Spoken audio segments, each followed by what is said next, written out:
Okay, let me share my screen.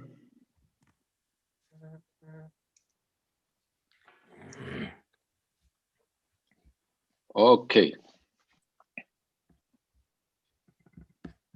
What we are going to talk to today is penetration tests, cyber attacks, vulnerabilities, and much more.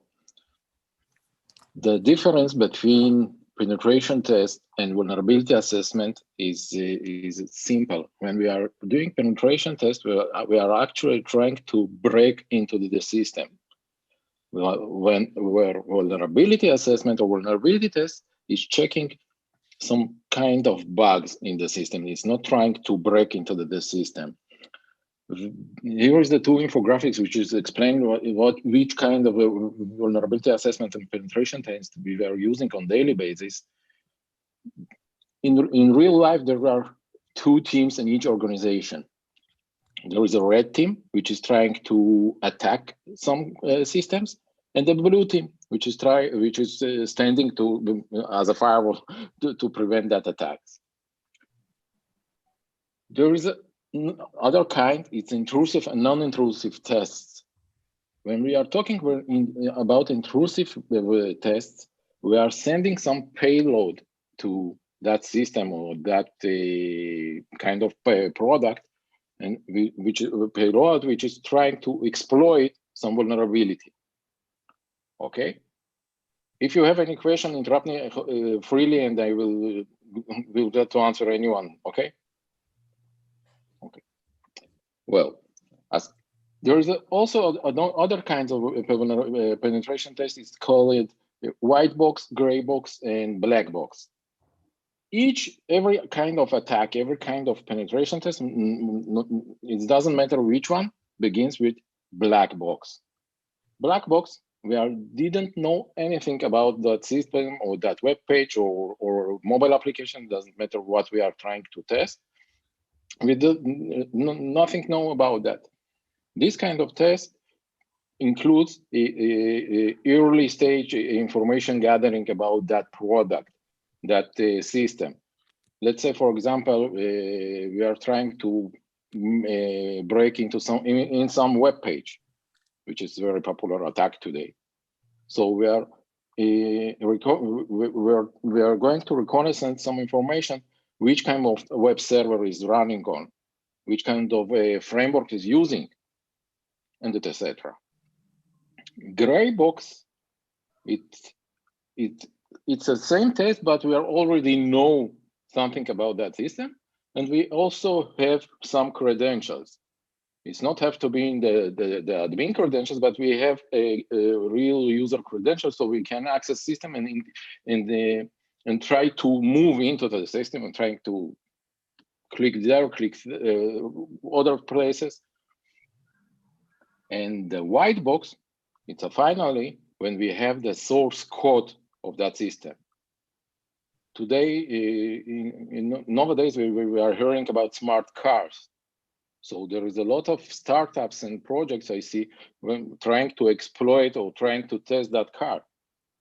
A week ago, I saw that newly created Tesla can be hacked with smartphone because Bluetooth vulnerability there. Are we okay with this? Perfect. There is another thing what I want to talk about. There is the Open Web Application Security Project, is the open source, which is describing which kind of vulnerabilities each web application should take care of. In this year, these 10 vulnerabilities are most exploited today, and I'm going to explain each kind of them. Injection. When we are seeing on web page, there is a username or password field, we are trying to inject there some code. We are trying to put there some kind of symbols, and we are trying to see. We are going to see how system will answer us when we are using not regular user and password, but we are trying to get some kind of SQL injection or XSS injection. It doesn't matter. This kind of test, every time it's used when there is an input. So if we have a system which is exposing some input interface, it could be API, it could be a web field, it could be some FTP server.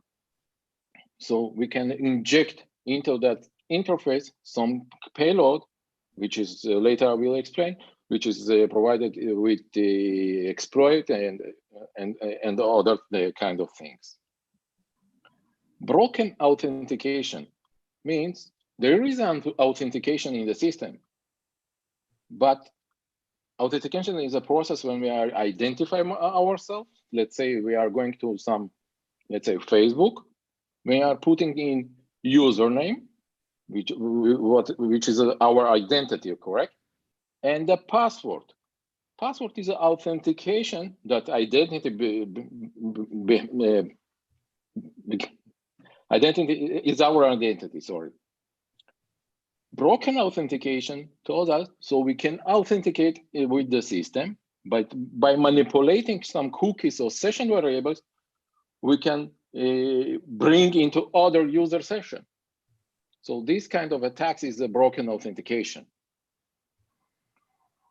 Authentication includes also not only username and password. Maybe you can see in the web internet when we are using API, we are not authenticate ourselves. We have only API key and API secret. If we try today to program some Twitter app or LinkedIn app or Facebook app, we'll use 4 different things.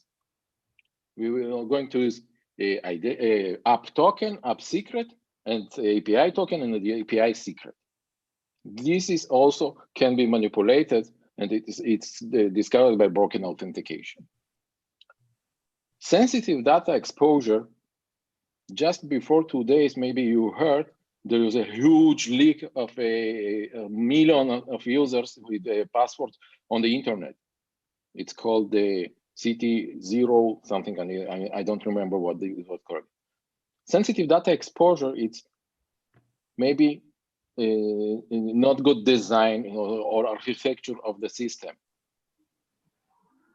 When we are going to Google search engine and trying to put into the search box some kind of characters, we can expose some data that the owners of data didn't mean to be indexed by Google. It's called Google Docs.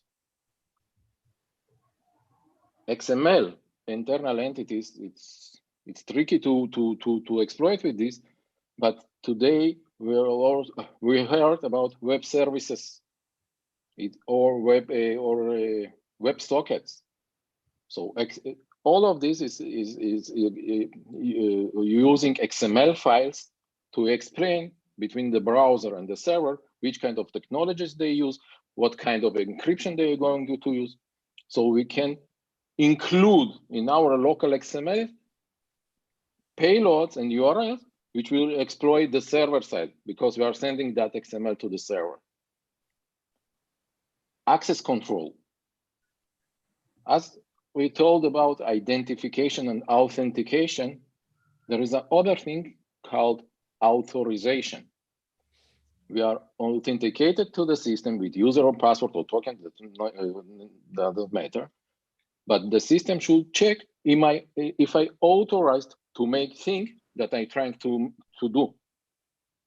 So we have a user and a password, that's authentication, and we have some kind of role management system, which is called authorization.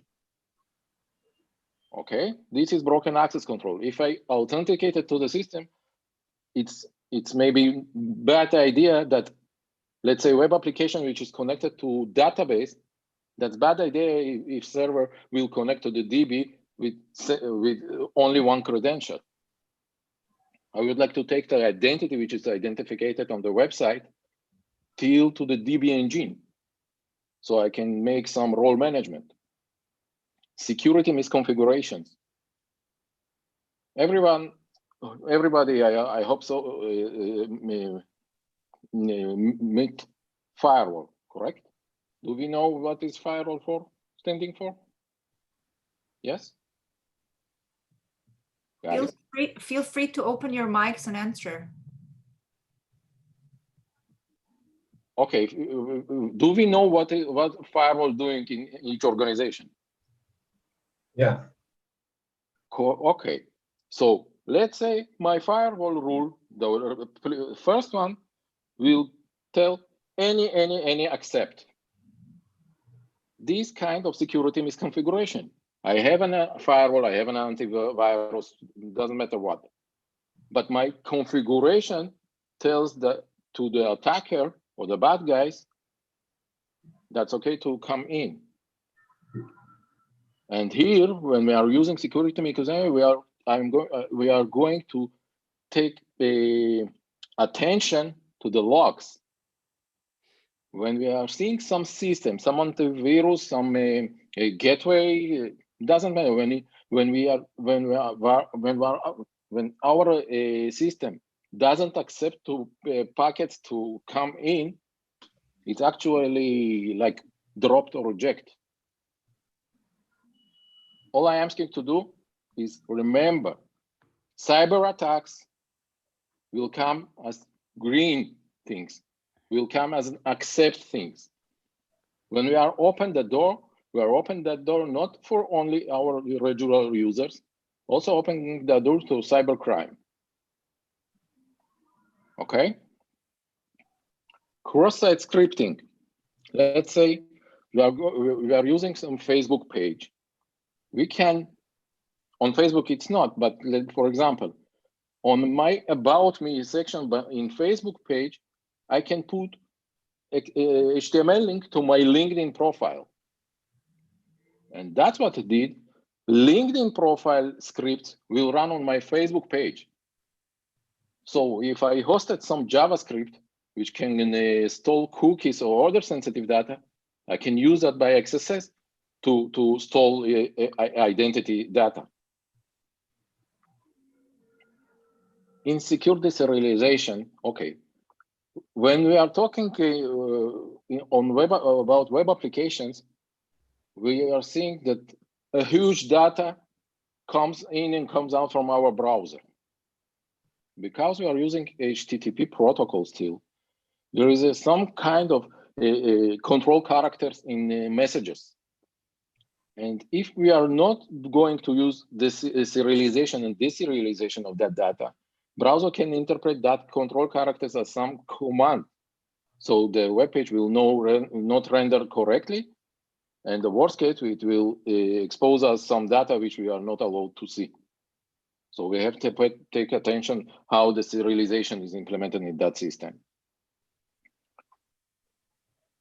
Let me see. Vulnerabilities. We are talked about. Vulnerabilities is some kind of bugs that application came with. There is no Fort Knox kind applications that don't have a bugs. Each application which is programmed, even Windows, even Linux, everything have vulnerabilities. The reason we are for that, because finally, it's a people programming that.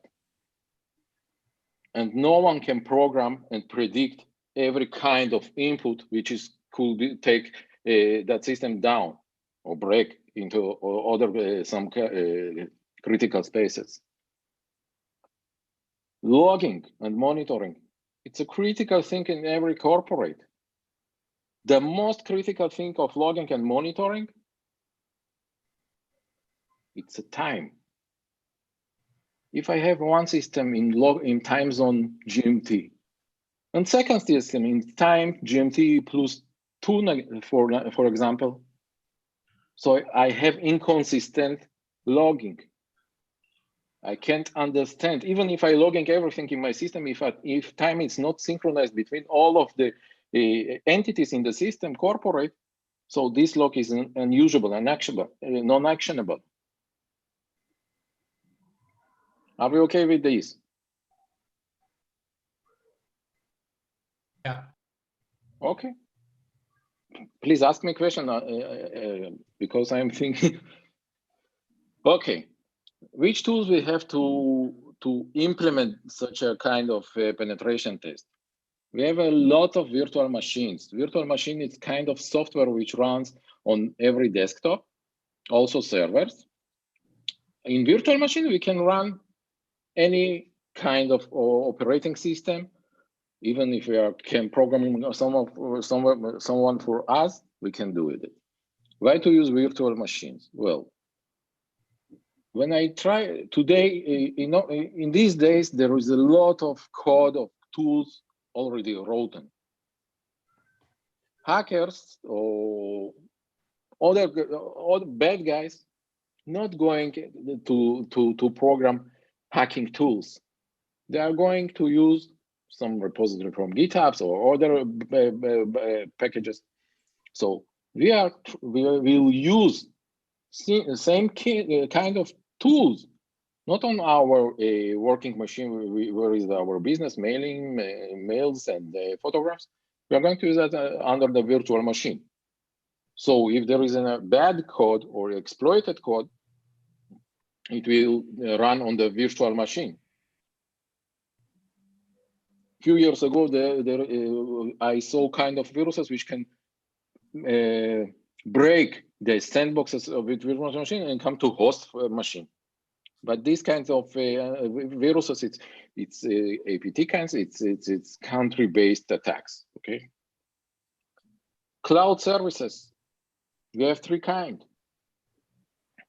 We have a storage like a Dropbox or Box or a Microsoft.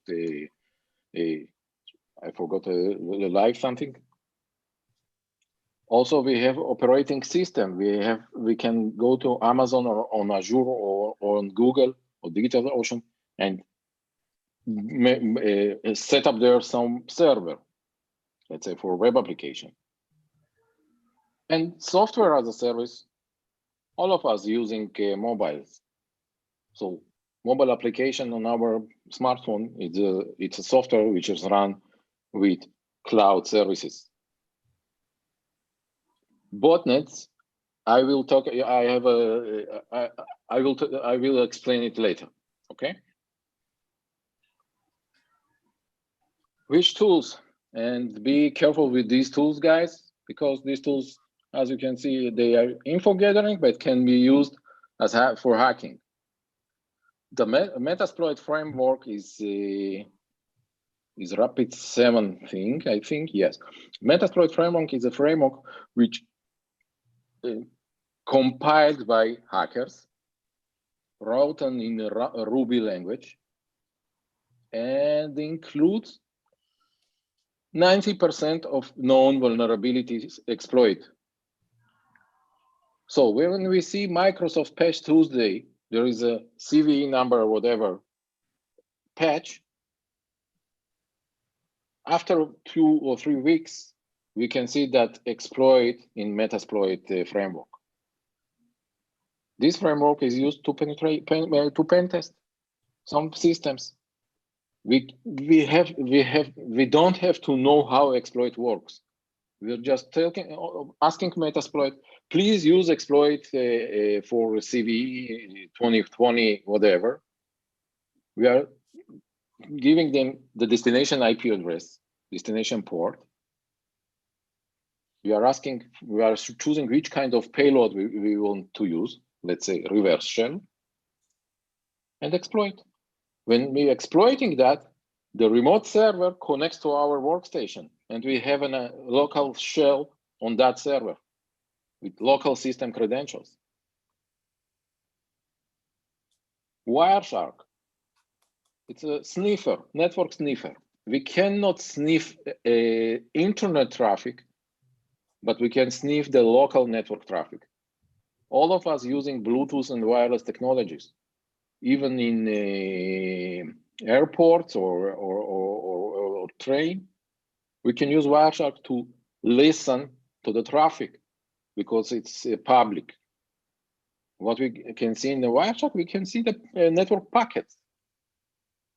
When you ask Google, when you're asking Google for search, you can see that packets going to Google with DNS queries and asking questions. EchoMirage, my favorite one.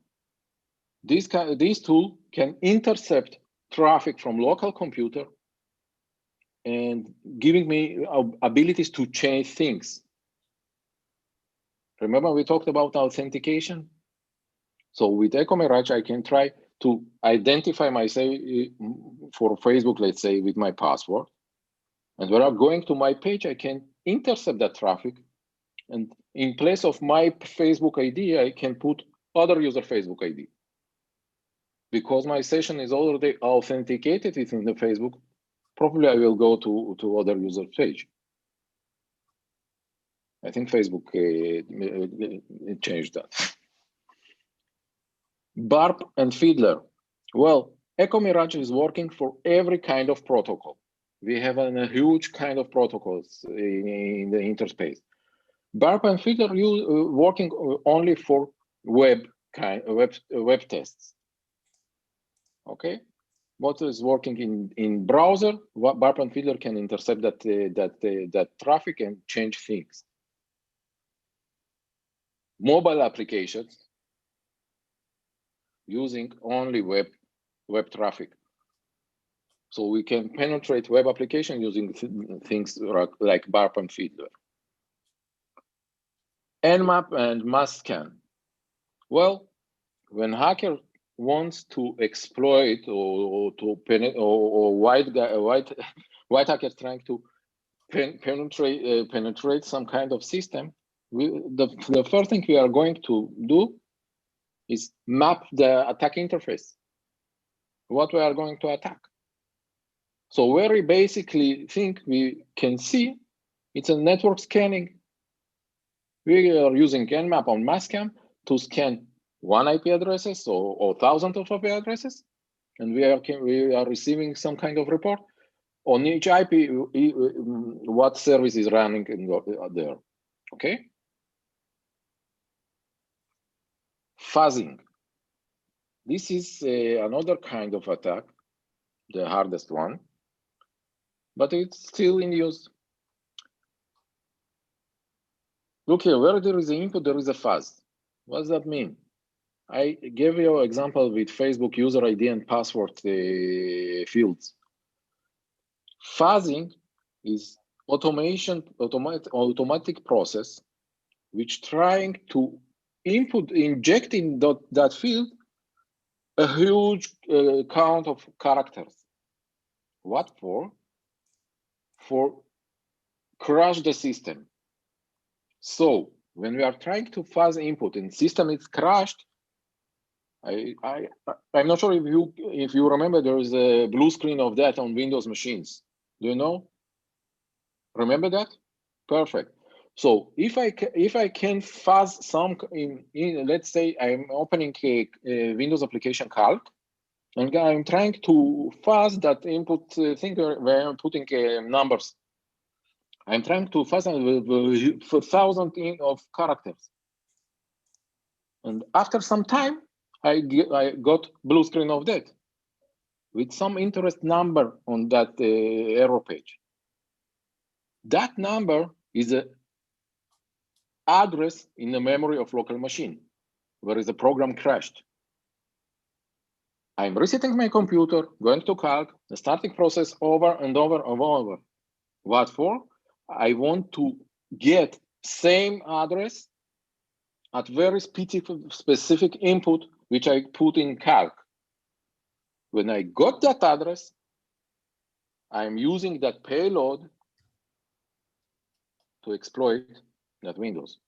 Remember, before I told Metasploit comes with exploits. So exploits include but in them, some very specific payloads which exploits some input field, let's say calc, and we have a remote shell on machine. Is this understood in the way clear? Can you explain again how getting that address, how you can exploit that address once you've picked it up more than once using fuzzing? Yes, because after fuzzing, I have finally after fuzzing process, I have some specific payload which leads that Windows to crash on very specific address space in memory. So in more details, there is a buffer or stack overflow error there, okay? When this error occurs, okay, I want to open it, I want to drill down in a processor architecture, okay? We have some, do we know that as a processor have some kind of registers there? Yeah. Okay, there is one interesting register called IP instruction pointer. So when I'm fuzzing that the input field, when Windows crashed, the instruction pointer points to that address in the memory. So when I crash, when I'm going to crash the Windows, I can rewrite that instruction pointer with other thing, or I can put in that address where the Windows is crashed my shellcode. So in a place when displaying the blue screen of that with crash, Windows will run my shellcode, which is stored on that address. Great. Did I answer the question? Yeah. Perfect. Let's continue. Okay, there is a huge of tools of fuzzing. This is Google one. Be careful with all of these links, guys. I will send this presentation to Meet so you can share it between you, but be careful with all of the kind of links, okay? It's very Great. Thank you. Reversing. This also kind of attack. I explained that when Microsoft Patch Tuesday is published, hackers and reversers taking that patch, trying to understand which files it going to replace. Patch process, finally, it's file replacement, okay? So let's take, we have one DLL, and after patch, we have another DLL. So we can see what difference between them. When we see what difference between those DLLs, we can understand what vulnerability has been patched.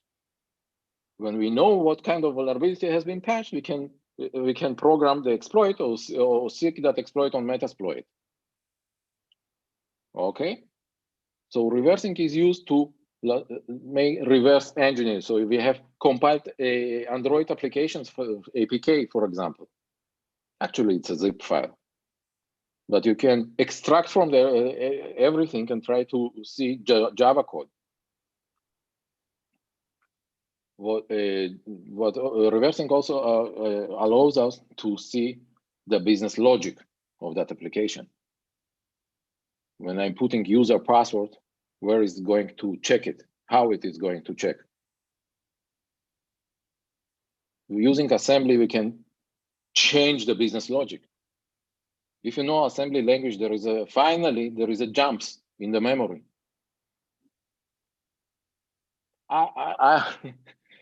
20 years ago, I needed to use some kind of a serial cable connection, and I needed to sniff that serial cable connection, and I haven't a serial sniffer.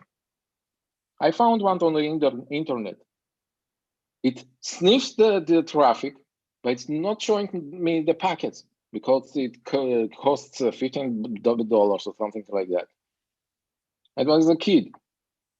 I just opened some kind of assembler, and when you are buying, you have to put the serial key to open the full functionality. So I put in serial key tons of the F's or Z's, I don't remember. And the assembler in this assembler, I think it was the IDA, OLIDB. No. It was OLIDB. I just put breakpoint on my huge Z's. When program running, it's breakpointed at the place where is the huge count of Z's in memory. The opcode before that, after that, was jump node 0. I just switched it to jump 0, saved the exe, and you know, every serial number now working, but the real one doesn't. So these kind of things what we can do with reversing. Mobile applications. MobileSafe doing very, very good job, also Appius. We can penetrate mobile applications.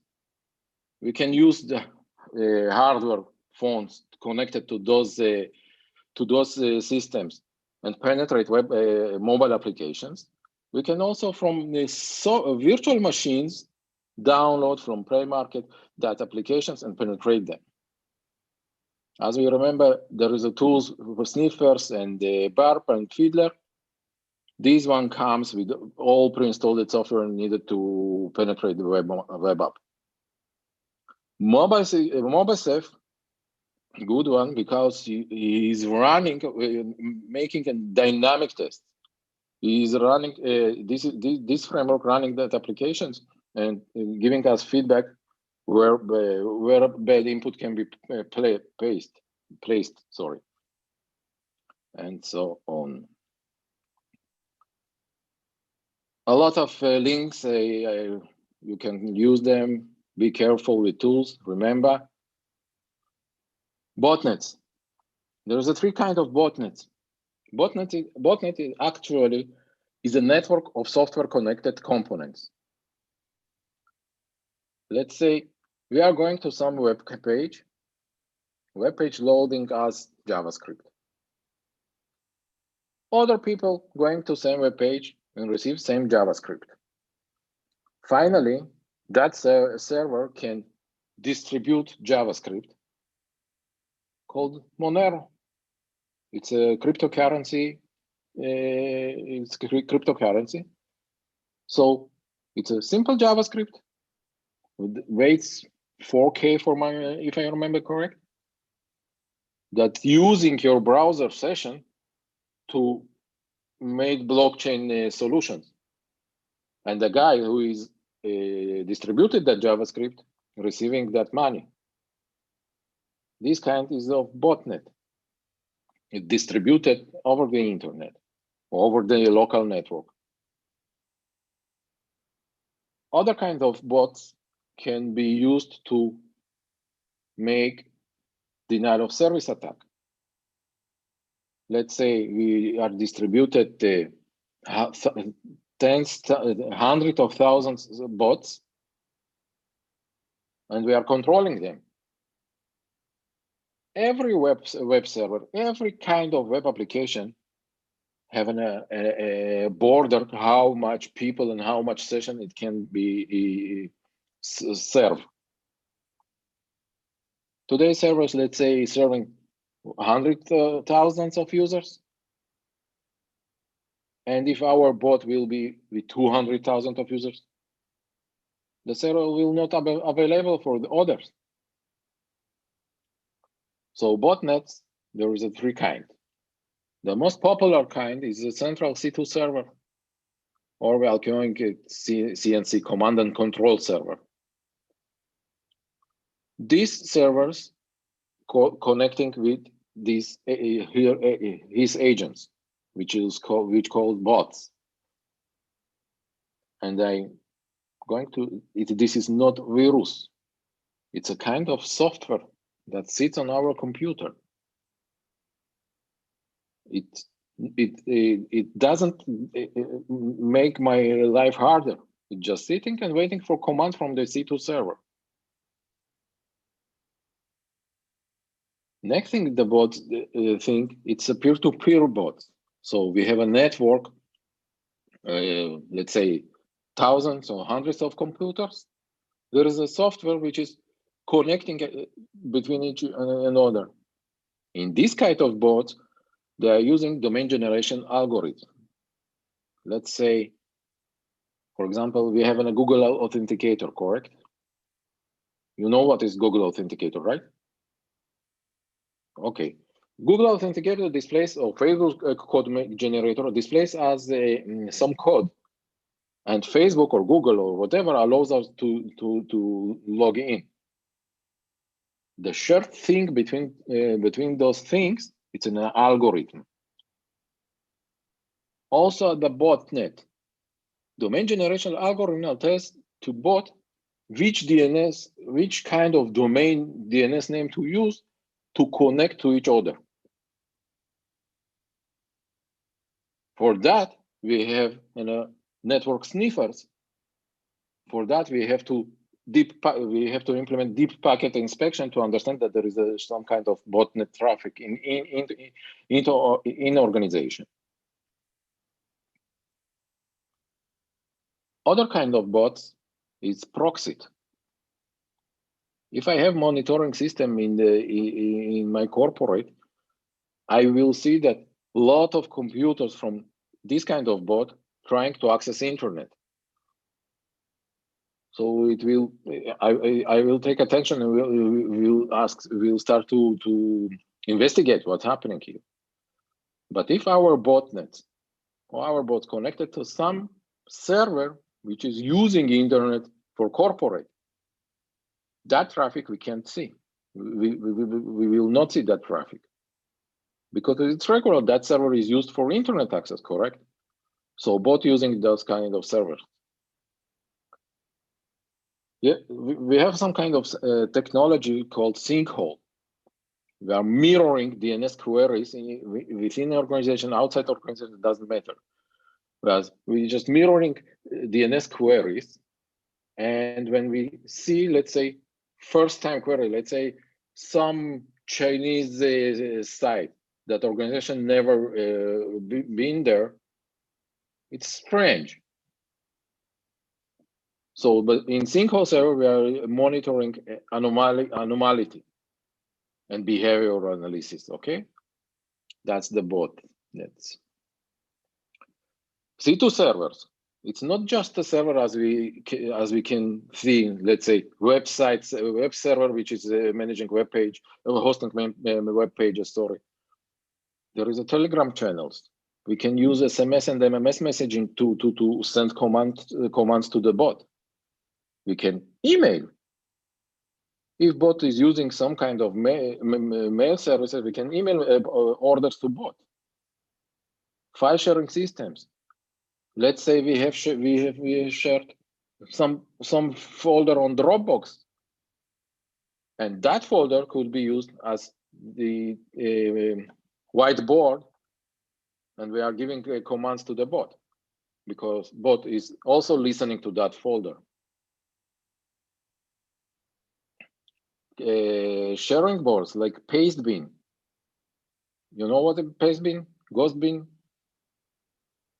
Some boards where we can anonymously paste things and we can receiving link, and that link can be shared with others. So these kind of links can be updated by the C2 owner and use them, okay?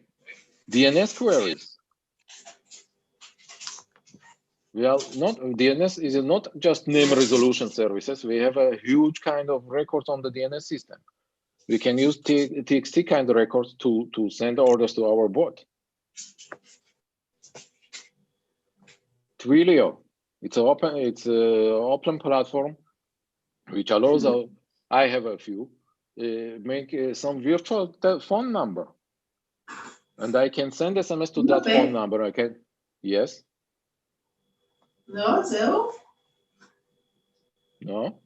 Questions? Wait, somebody has their mic open.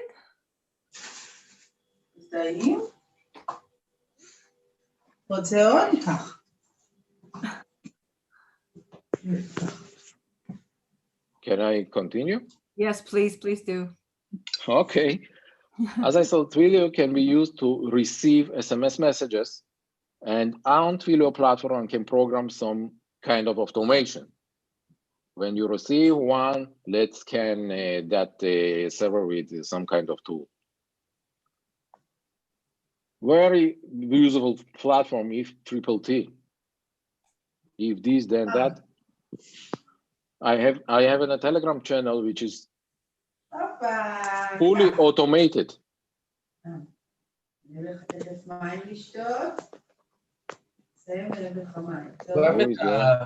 the host is, I think you can mute her mic. Yes. Yes, Daniela, you can mute any microphone. Yes. Thank you. I am not muted, right? No, we can hear you. Perfect. You're there. Okay. If there is, then that, as I said, I have a Telegram channel which where I'm publishing cyber news. I made this bot by using this platform and Fiddler. Fiddler receives some RSS stuff from the sources I designed, and my bot publishing it in my Telegram channel. But this kind of framework can be used also for C2 servers. Okay. Microsoft Power Platform, I just discovered it a year ago. You can make here huge automation processes, bot distribution and network scanning, and even I think I tried, you know, CAPTCHA. All of us knows what is CAPTCHA for. All of us know there is an Azure platform, and all of us know there is a Google, which is by reCAPTCHA. What we had on the reCAPTCHA, let's say, I think invalids can click on that CAPTCHA to hear what is there, correct? We can hear the CAPTCHA code, so we can put it in the inbox. So hackers used that option and sent that voice to the Azure services. Azure services can listen to the things and write down the characters. So reCAPTCHA are broken because Azure services, cognitive services. Okay, and that can be used also for hacks. Cyber attack kill chain. Well, as I say, every kind of attack, kinetic, cyber, whatever, starts with reconnaissance. We are making some kind of intelligence. What is it? Which kind of services? Which kind of protocols? Which kind of servers? And etc. Also the recon, as in films, we can take garbage and see which kind of data there is on printed lists. Another kind of reconnaissance, it's open positions in the company. When we are, as an attacker, when we are seeing company seeking for sysadmin with knowledge of Exchange server or Active Directory server and etc. So we can understand which kind of technology that company used. Okay. Next stage is weaponization. When we know which kind of technology they are using, so we are making exploit for that, correct? We are saying which vulnerability is published. We are making that exploit and weaponizing it by, let's say, shell code. Remember, I used fuzzing to break in calc and store some kind of shell code on the memory. This step is a weaponization. Deliverability. Well, it's not only email. I can order from AliExpress tons of discount key devices with nice smiley logo and just distribute it on the streets. I think there is a lot of users will take it and put it in their computers. When delivered, we are exploiting that vulnerability which we found. And where we are exploiting, we are not want to receive the reverse shell to us. We want to distribute that malware over the whole network. whereas the lateral movement begins for attackers. After installation, we are using our command and control servers to say, hey, I'm here, ready to serve you. And last step is data exfiltration. All data leakages which we hearing in news or reading in post, this is the stage. And actually, this stage is going to darknet and dark market. Okay.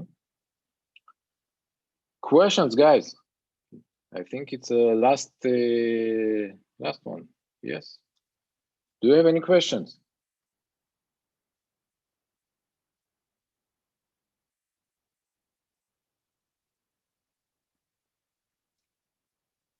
Okay. Are you shocked?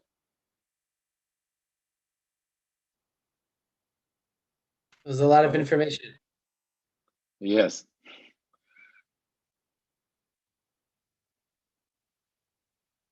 Well,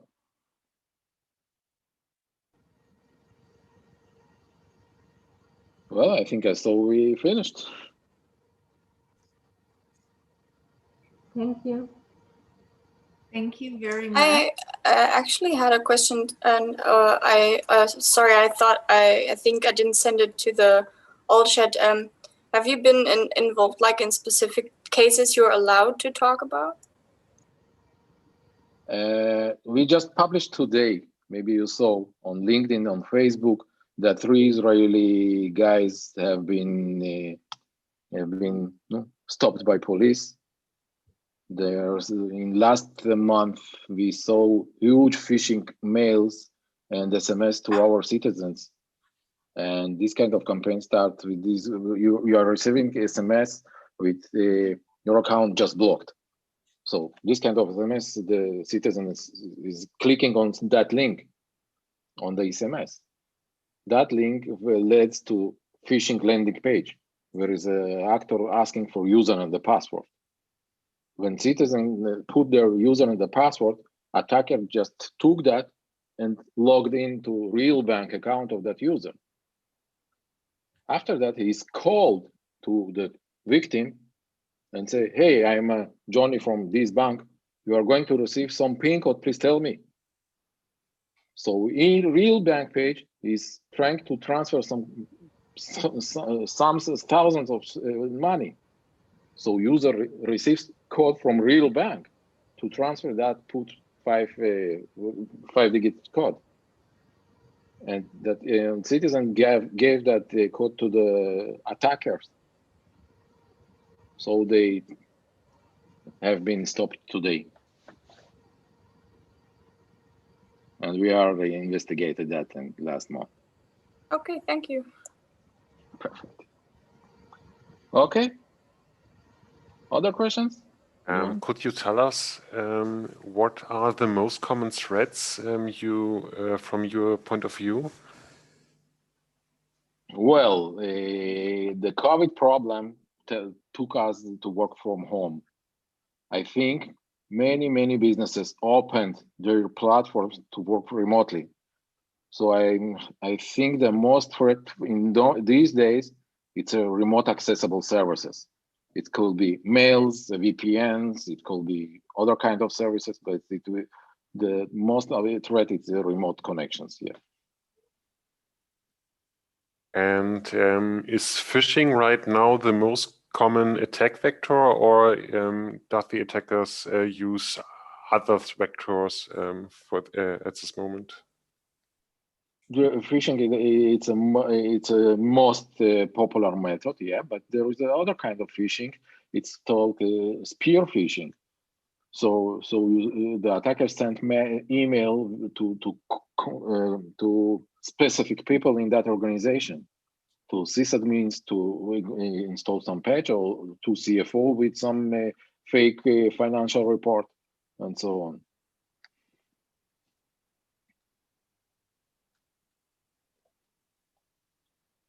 Just one more question about the phishing part. Yeah, sure. At which ratio is the phishing or spare phishing part right now. Also it's I think the most ones are phishing parts, but I can imagine that the phishing mails or phishing websites aren't so successful today. I think how many attacks are from phishing are spare phishing at the time? I don't have that statistic. Sorry. Okay. I not have it. Sorry. Thank you very much. Welcome.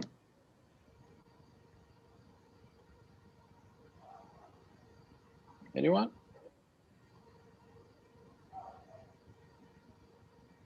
Okay.